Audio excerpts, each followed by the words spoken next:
नमस्कार, मैं नेहा वार्ष्णेय। आपका बहुत बहुत स्वागत है हमारे स्किन केयर चैनल पर। आज हमारे साथ डॉक्टर रेखा जॉर्ज कनोगा मौजूद हैं। वो आज हमें पिगमेंटेशन के बारे में बताएंगी। डॉक्टर साहब, आपका बहुत बहुत स्वागत है हमारे चैनल पर। Thank you, Neha, for inviting me again to our skincare channel. Doctor साहब, क्या ये मेल और फीमेल दोनों में होती है पिगमेंटेशन? हाँ, पिगमेंटेशन को बेटर हम बोलेंगे हाइपर पिगमेंटेशन, और हिंदी में छाइयाँ, और मेडिकल टर्म में इसको मेलास्मा कहते हैं। हाँ, ये मेल और फीमेल दोनों में होती है, लेकिन 90% फीमेल्स में होती है और 10% सिर्फ मेल्स में होती है। ये किस एज से स्टार्ट हो जाती है डॉक्टर साहब? ये हो सकती है 25 to 30 ईयर्स के बाद ही यूजुअली स्टार्ट होती है। Okay. ये कितने टाइप्स ऑफ की होती हैं डॉक्टर साहब? ये एक्चुअली 2 टाइप्स की होती हैं, क्योंकि हमारी जो स्किन के लेयर्स हैं वो है एपिडर्मिस एंड डर्मिस। अगर ये सिर्फ एपिडर्मिस तक गया है तो ये सुपरफिशियल है, अगर सेकेंड लेयर में चला गया है तो ये थोड़ा डीप हो जाता है और डिफिकल्ट होता है ट्रीट करने के लिए। और अगर सुपरफिशियल लेयर में तो हल्का ब्राउन होता है, और अगर थोड़ा और डीप चला जाए तो डार्क ब्राउन हो जाता है। डॉक्टर साहब, आखिर ये पिगमेंटेशन होती क्यों है? पिगमेंटेशन होती क्यों है, it's a very important question. और इसके बहुत सारे कारण हैं, बहुत रीजंस है। सबसे पहला कारण ये है कि एक्सपोजर टू द सनलाइट, जो यूवी रेस होते हैं सन के, उसका जो एक्सपोजर होता है वो हमारी स्किन में जो है, जो पिगमेंट के लिए रेस्पॉन्सिबल सेल्स होते हैं मेलानोसाइट्स, वो उनको ज़्यादा प्रोड्यूस करता है। तो इसलिए वेरी इंपॉर्टेंट है कि आप अपनी को यूवी रेस ऑफ सन से, सन की किरणों से बचाएं। ये सबसे बड़ा रीज़न है। और सेकेंड रीज़न लेडीज में स्पेशली हार्मोनल होता है, क्योंकि आपने देखा होगा कि प्रेगनेंसी में कई लेडीज को पिगमेंटेशन हो जाता है। और थर्ड रीज़न होता है हाइपोथायराइडिज्म, उसमें भी पिगमेंटेशन होने के चांसेस होते हैं। और फोर्थ होता है जेनेटिक, जैसे आपकी मदर को है, या आपकी सिस्टर को है, या आपकी ग्रैंड मदर को है।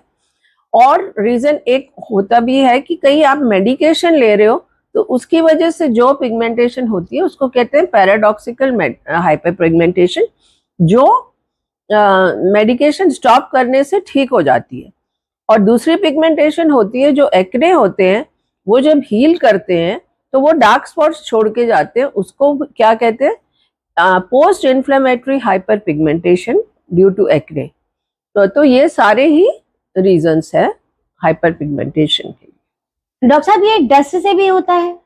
डस्ट से इतना नहीं होता है, मेनली सन रेज से होता है। ओके।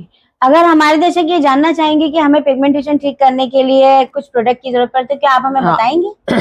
पिगमेंटेशन के लिए आजकल बहुत सारे ट्रीटमेंट हैं, क्योंकि एस्थेटिक जो मेडिसिन है बहुत एडवांस हो गई है।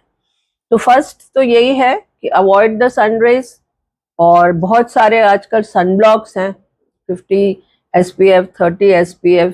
और मैं ये भी कहूँगी कि जो ये ट्रीटमेंट है, आप अपने बच्चों को भी 13-14 ईयर्स से जब वो फिजिकल एक्सरसाइज या आउटडोर एक्सरसाइजेस करते हैं, तो आपको उस एज से ही सनस्क्रीन लगाना शुरू कर देना चाहिए। तो मैं ये एडवाइस करूँगी कि पीडियाट्रिक के लिए 30 SPF और एडल्ट्स के लिए 50 SPF रिकमेंडेड है। और बताइए डॉक्टर साहब। नहीं, डॉक्टर साहब, कुछ लेडीज ये बोलती हैं कि हम, जो एंटी एजिंग लेडीज होती हैं, उनको पिगमेंटेशन हो जाती है, तो वो ये कहती हैं कि हम कितने भी प्रोडक्ट यूज कर लें, डर्मालॉजिस्ट हो या घरेलू उपचार हो, कुछ भी कर लें, पर वो ठीक नहीं होते। आखिर ऐसा क्यों कहती हैं डॉक्टर साहब? देखिए, एजिंग लेडीज में क्या होता है कि ऑलरेडी उनकी स्किन जो है, अगर हाइपर पिगमेंटेशन उनकी हो चुकी है और उन्होंने मतलब इमीडिएटली उसका कुछ नहीं किया, और बहुत टाइम के बाद सोच रही हैं कि अब हम कुछ करें, तो फिर वो कोई भी प्रोडक्ट इतना उन पे इफेक्टिव नहीं होता है जितना यंग लोगों पे हो सकता है। और इसके और भी ट्रीटमेंट ऑप्शंस हैं जो मैं बताना चाहूँगी। डॉक्टर साहब, ये क्या घरेलू उपचार से भी ठीक हो सकता है? घरेलू उपचार से मैं नहीं कहूँगी, मैं बिल्कुल रिकमेंड नहीं करती हूँ कि ये लगा लो, कोई कुछ लगा रहा है, कोई कुछ लगा रहा है। हाँ, कोई जैसे हल्दी वल्दी का लगा लेता है, उससे जो है स्किन खराब होती है। मैंने कई पेशेंट्स मेरे को कहते हैं हमने तो कॉफी लगा ली, ये कर लिया, वो कर लिया, तो ये इट्स रादर, मेरे को लगता है कि डैमेज करेगी आपकी स्किन को। तो अब मैं और भी रीजंस आपको, मतलब कि इसके ट्रीटमेंट ऑप्शंस में आपको बताऊंगी। एक तो मैंने आपको बता दिया सनस्क्रीन, मेन। सेकंड है कि there are many depigmenting gels, मतलब जो आपकी स्किन को जो पिगमेंटेशन हो गई है उस पर टॉपिकल एप्लीकेशन लगाने से, जैसे है kojic acid, azelaic acid, hyaluronic acid, niacinamide serum, hydroquinone gel, tranexamic acid, तो ये सारी कॉम्बिनेशंस में रेटिनॉल के साथ ये मार्केट में डर्मेटोलॉजी के प्रोडक्ट्स हैं, और आपको डर्मेटोलॉजिस्ट से कंसल्ट करके ही ये प्रोडक्ट्स यूज करने चाहिए, क्योंकि वो ही आपके स्किन टाइप, आपकी एज, आपकी जो फैक्टर है जिस वजह से आपको हुई है पिगमेंटेशन, तो आप ओवर द काउंटर जाके प्रोडक्ट्स मत खरीदिए, आप डर्मेटोलॉजिस्ट से कंसल्ट करके और प्रोडक्ट्स खरीदिए। डॉक्टर साहब, ये क्योर है या नहीं? क्योर तो देखिए, किसी में क्योर हो जाता है, किसी में क्योर नहीं भी होता है, इसमें रिकरेंस बहुत कॉमन होता है।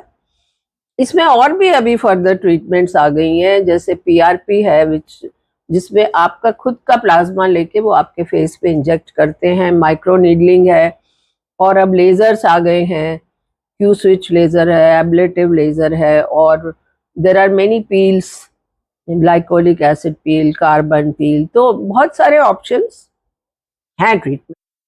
तो डॉक्टर साहब, आप हमारे दर्शकों को क्या सुझाव देना चाहेंगे?